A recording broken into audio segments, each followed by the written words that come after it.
একটা না একটা কোম্পানিতে বা একাধিক কোম্পানিতেও আমি অপরচুনিটি পেয়ে যেতেও পারি এবং সেটা এত ইজিলি। অনেকগুলো কোম্পানি আমরা একই সাথে পাচ্ছি, আর মেইন বিষয়টা হচ্ছে যে আমরা মানে ইন্টারভিউরও সুযোগ একই সাথে পাচ্ছি।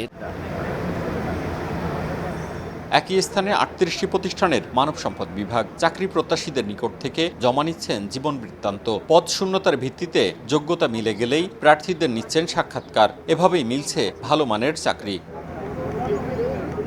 রাজশাহী বিশ্ববিদ্যালয়ের ব্যবস্থাপনা বিভাগের শিক্ষার্থী হাসান বেশ কয়েকটি প্রতিষ্ঠানে জীবন বৃত্তান্ত জমা ও সাক্ষাৎকার দেন। তার ভাষ্য, অনেকগুলো প্রতিষ্ঠান একসাথে থাকায় চাকরি প্রত্যাশীরা নিয়োগ প্রক্রিয়া সম্পর্কে নির্ভুল ধারণা ও কর্মজীবনে প্রবেশের সুযোগ পাচ্ছেন। জব ফেয়ারটা আমাদের মতো ফ্রেশার্স যারা আছে তাদের মানে ক্যারিয়ার গঠনে গুরুত্বপূর্ণ ভূমিকা রাখবে। তার কারণ হচ্ছে একসাথে আমরা অনেকগুলো কোম্পানি এখানে পাচ্ছি, যেখানে আমরা সিভি ড্রপ করার সুযোগ পাচ্ছি।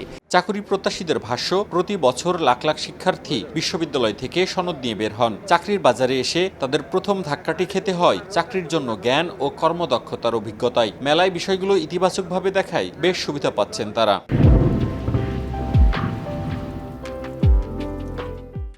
আমাদের তরুণদের জন্য অবশ্যই অনেক বড় একটা অপরচুনিটি, কেননা আমি যদি এখন একটা কোম্পানিতে সিভি ড্রপ করতে যাই, যেহেতু এখানে ঢাকা থেকে অনেক কোম্পানি এসেছে, রাজশাহীর বাইরে থেকে, স্বাভাবিকভাবেই আমাকে প্রতি একটা কোম্পানিতে আলাদা আলাদাভাবে যাওয়া লাগতো, সিভি ড্রপ করতে হতো। সেখানে একটা যাওয়ার কস্ট আছে, ট্রান্সপোর্ট কস্ট এবং থাকা খাওয়ার কস্ট আছে। সেটা আমি এখানে জাস্ট রিক্সা ভাড়া দিয়ে এসেই প্রতিটা কোম্পানিতে সিভি ড্রপ করতে পারছি। বাংলাদেশের সরকারি চাকরি মাত্র 4.5 থেকে 5% যে শিক্ষিত গ্র্যাজুয়েট আছে তাদের মধ্যে থেকে পাই। তাহলে বাকি 95% কোথায় যাবে আসলে? আমাদের ক্যান্ডিডেটরা যখন ওনাদের কাছে সিভি জমা দিবেন, ওনারা ইনস্ট্যান্ট ওই সিভিটা অ্যাসেসমেন্ট করে ওনাদেরকে ইনস্ট্যান্ট ভাইবা নেবেন। নিয়োগকারী প্রতিষ্ঠানগুলো বলছেন, নিয়োগের ক্ষেত্রে শিক্ষাগত যোগ্যতা, ফলাফল, পরিশ্রমের মানসিকতা, পাঠ্যক্রমের বাইরের দক্ষতায় বেশি জোর দিচ্ছেন।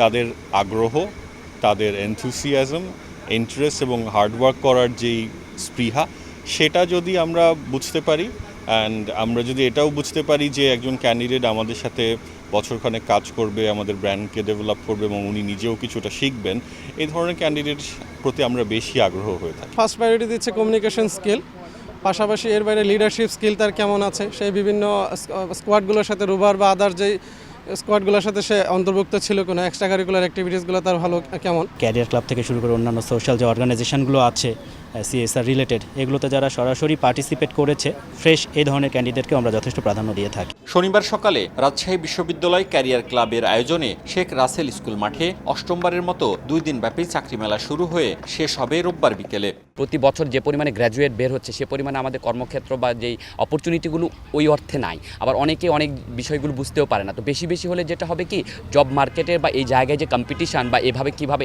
এন্ট্রি নিতে হবে, সেই জায়গাগুলো নিয়ে ছাত্রদের কাছে খুবই সহজ হয়ে যাবে এবং যত বেশি হবে আমি মনে করি ছাত্ররা তত বেশি উপকৃত হবে। জব ফেয়ার এটার গুরুত্ব অনেক বেশি এবং আমি মনে করি যে তাদের যে প্রচেষ্টা, এতগুলো কোম্পানি তাদের কথার উপর ভিত্তি করে তারা এসছে এখানে সাহায্য করার জন্য, এটা অনেক বড়। মেলা থেকে 200 জনের বেশি প্রার্থীর চাকরি দেওয়ার লক্ষ্য রয়েছে আয়োজকদের। কোম্পানিগুলোকে কোনোভাবে সম্ভব অনেকভাবে কনভিন্স করে আমাদের ক্যাম্পাসে নিয়ে আসতে এবং তারা তাদের জব ভ্যাকেন্সি সহ এখানে আসে।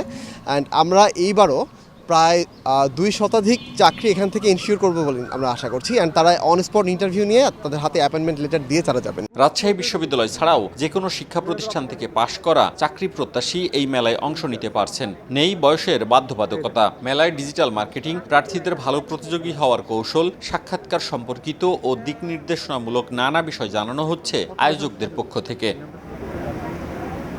মওদুদ রানা, সময় সংবাদ, রাজশাহী।